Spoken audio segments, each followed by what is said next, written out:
Yeah. Run it up, blondo. Run it up, blondo.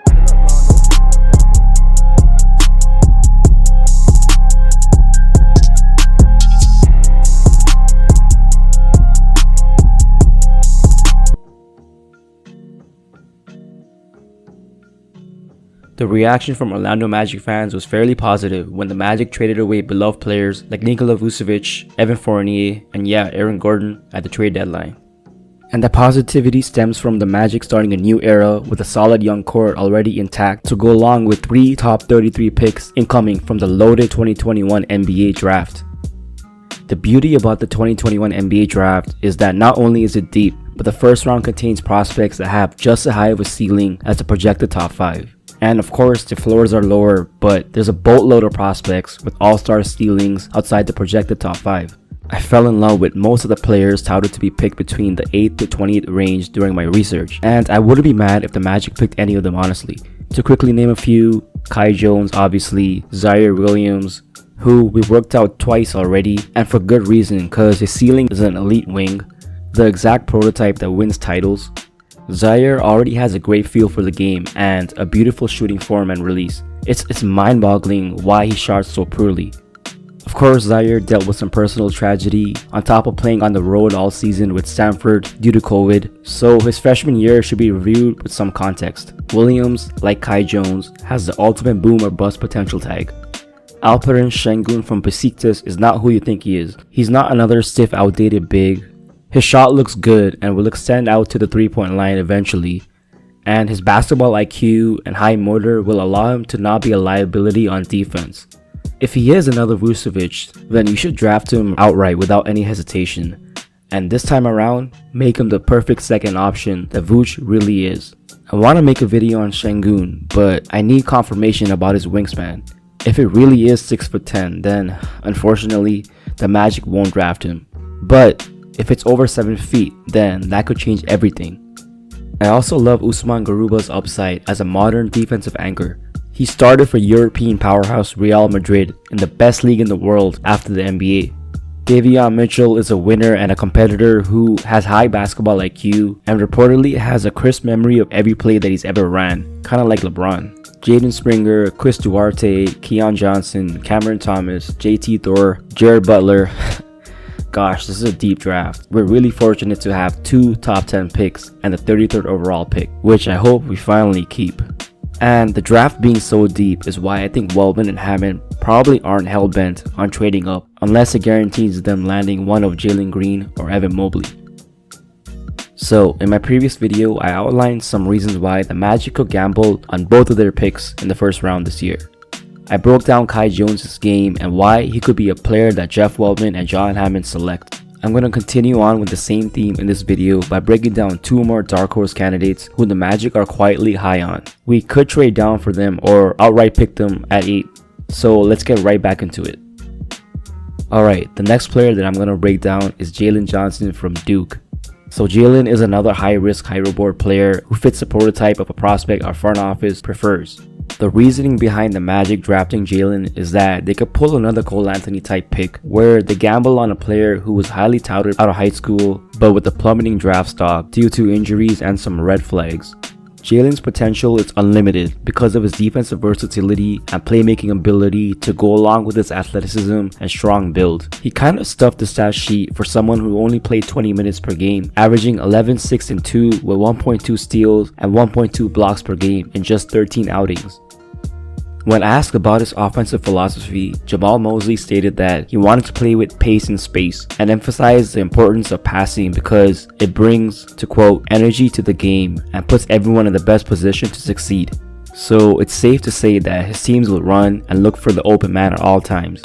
And guess what Jalen Johnson's best attribute so far is? Playmaking on the open floor. Jalen has a good feel for the game, good court vision, and can thread accurate passes in both full court and half court settings. In transition, he can dribble down the court with ease and find open teammates, as he zips some beautiful passes on the break at Duke. He excels on the fast break and could be hard to contain with his physique, speed, and vision. All he needs to do is kind of tighten up his handle. He truly has the potential to be a freight train on the fast break. In half court, he can create passing lanes and correctly throw kick-out passes after collapsing opposing defenses. He also has great timing when passing to cutters. Another advantage to Johnson's game is his well-rounded defensive ability when he's engaged. And yeah, his motor should come into question, but I'll get into that soon. He has all the tools for being a tough defender and a good small ball option at center. Jalen has the quickness to disrupt passing lanes plus the size to help contest shots around the basket. He lacks amazing lateral quickness though, but has shown the ability to stay with his man with the strength and length. He recovers well and reads offenses good enough to prevent cutters. He's already a good shot blocker. He has a swift first jump, and I like how he tries to secure the rebound after blocking a shot. He times his blocks well and has LeBron-esque chase down blocking ability in transition. Another benefit of Jalen Johnson's game is that he's a solid rebounder, as he averaged 6 rebounds per game in only 21 minutes per game. And his defensive rebounding percentage was 25.2%, which is really good. Unfortunately, Jalen Johnson brings some weaknesses and red flags. His potential as even a second option is still up in the air. So far, Jalen has shown the ability to be a decent low volume scorer. He's not reliable as an ISO scorer yet, as he only shot 3 for 9 at the rim from ISOs at Duke. However, he shot 14 out of 16 from cuts. He also showed some promise as a roll man in pick and rolls, shooting 57% as a roll man to the basket. On a positive note, he can score really well off the ball. Check this out, 17% of his shots were from catch and shoot, and he was ranked in the 99th percentile in points per catch and shoot at 1.65 per game. He shot 60% on those shots, and when guarded, he shot 50%. That's really impressive. With Jalen, he really needs to improve his shooting, and that is one of his swing skills. He shot 44% from 3, but on very low volume. He only shot 63% from the line, and his form isn't the prettiest as he tends to release the ball too late. It's not broken at all, but some minor tweaks needs to be made. Now, I have to mention some red flags attached to Jalen, which are his commitment levels and motor. When engaged, Jalen Johnson looked like a man amongst boys in college. However, those moments didn't occur as often as his talent level required. He took plays off and didn't seem to be into it at times. Personally, I would avoid anyone with motor issues, but the Magic could still take a chance. Maybe Jamal Mosley will light a fire under him and get him to reach his potential. He's not a quitter on the court like people think he is off the court. He had a good reason, in my opinion, to leave Duke, and that was to ensure his health for the betterment of his professional career. And he's not a bad person. There's no criminal record attached to him, and none of his ex-teammates have said anything negative about him. To finish off, Jalen Johnson will have the ability to post up and also stand out in transition the minute he steps on the court in the NBA. Jalen has as much of an upside as any forward in the draft and could be worth the risk if Jamal Mosley and his staff build a suitable player development plan for him. He could become Aaron Gordon, but with a better feel for the game, court vision, and hopefully shooting. And that type of player is definitely worth a top 10 pick. Another surprising pick that the Magic could make is drafting Josh Giddey.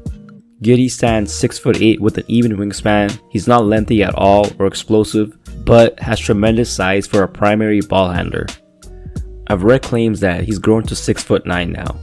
Josh Giddey is intriguing because he's a tall point guard who is ambidextrous and has arguably the best court vision in the draft.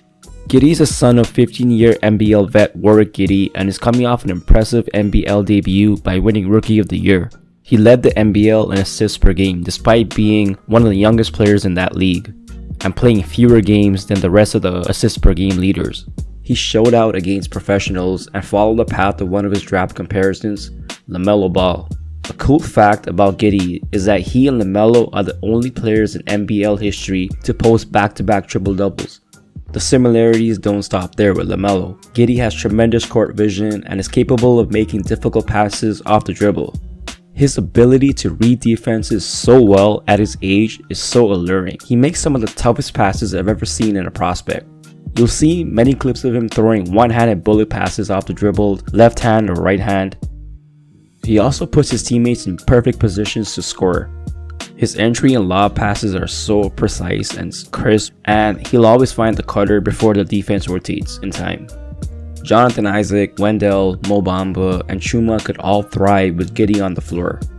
Giddey has an advanced feel for facilitating off-ball screens and making creative plays in the open floor. He looks so composed with the ball coming off pick and rolls in the NBL, and that would translate well in the NBA for sure. He shreds passes at the perfect spot, throws perfect post passes like this one, and he can also get flashy when needed. He's a passing force on transition with his ability to flick pinpoint outlet passes across the court. Now, you may be asking why would the Magic draft Giddey when we already have guards that have, let's say, iffy jump shots? Well, it's never really a bad thing to have too many playmakers out on the floor in today's NBA. Just look at the success of our division rivals, the Atlanta Hawks, during the playoffs this past season. They had multiple playmakers out on the floor like Trae Young, Bogdan Bogdanovic, Gallinari, and even Lou Williams. Giddey will make things easier for our young bigs, making perfect lob passes and pinpoint, I've used that word a lot, but it's true, entry passes off the pick and roll. Giddey ranks second in the NBL in points created per game by passes out of the pick and roll at 9.4 points per game. In addition to all that, pairing him with RJ will make a tall backcourt that, at their full potential, could be something special and unique. Our front office would probably bank on Giddey being somewhat of a taller Ricky Rubio, which would be amazing as Rubio had the potential to be an all-star if it weren't for his injuries. And no shade, but because I like Timberwolves fans, but the Timberwolves' pathetic previous player development system that really ruined him and countless others. Another Giddey comparison would be a Kyle Anderson type. If you watch clips of Giddey, then you could see so much of slow-mo in his game. His craftiness, the way he maneuvers around the post after screens, getting to his spot without an elite first step. Now, Giddey probably won't ever be a first or even second scoring option, but he's shown flashes of being a respectable scorer at least. He's an opportunistic scorer as he picks and chooses his spots to score, for example, using teardrops and floaters whenever a big drops, and he uses his height advantage well around the basket against smaller guards. Giddey averaged 3.2 points per finishing opportunity inside, which ranked him in the 74th percentile, and 0.75 points per floater, which only ranked him in the 45th percentile, but it shows that he's willing to take them. He showed glimpses of being a good coast-to-coast finisher on the fast break, so that bodes well for his future in Mosley's system potentially. He's also a good downhill attacker due to his long strides. He has some nice spin moves in his arsenal, which adds to his craftiness. That helps him offset his slow foot speed. He also has sneaky hops that caught me off guard with some of his dunks from drives down the lane. Now, the big question is that could he do those moves against NBA level competition? Josh Giddey is only 18 years old and has already improved so much from last year when he was a relatively unknown player. He'll have to continue on improving if he wants to validate being a top 10 pick in a strong draft. Like his countryman Ben Simmons, Giddey is an underwhelming shooter from anywhere outside the restricted area. He shot only 43% from the field and 29% from 3. His shooting form needs work, such as his release, and he needs to stop bending his knees inwards on his way up. Shooting and ball handling are his swing skills, separating him from being a career backup point guard option to an all-star level player.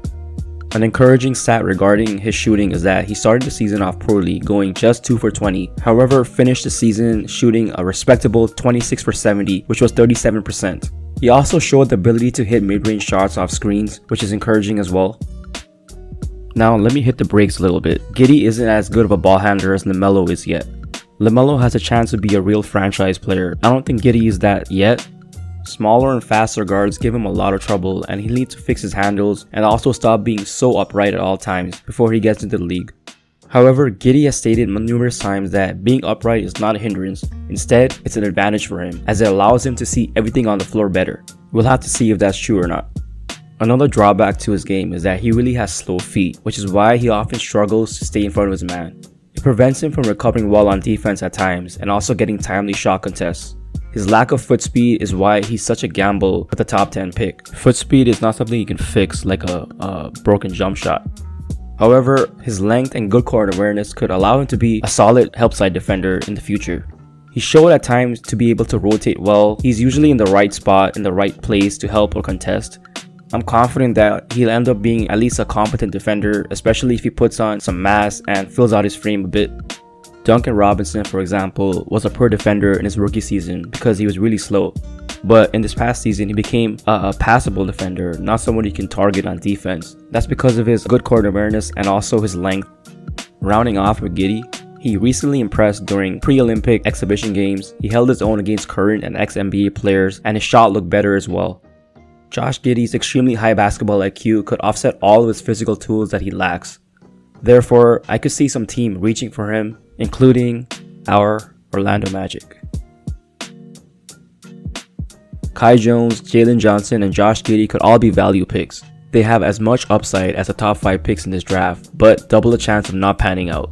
These 3 are all the types of value picks that Waldman and Hammond are known to take. Plus the players I mentioned earlier like Alperen Şengün, Zaire Williams, and Davion Mitchell should also be with them as dark horse candidates. Well, that's the end of the video. Please go ahead and let me know in the comment section below if I'm overthinking, or if you're with me in believing that Waldman and Hammond could draft someone unexpected. My goal leading up to the draft was to provide analysis on players outside the projected picks for the Magic. There are countless videos, articles about Jonathan Kuminga, Scottie Barnes, Moses Moody, and Keon Johnson, the players who are most commonly mocked in drafts for us. I just wanted to give out some info on some unexpected Magic draft candidates that our front office could be high on.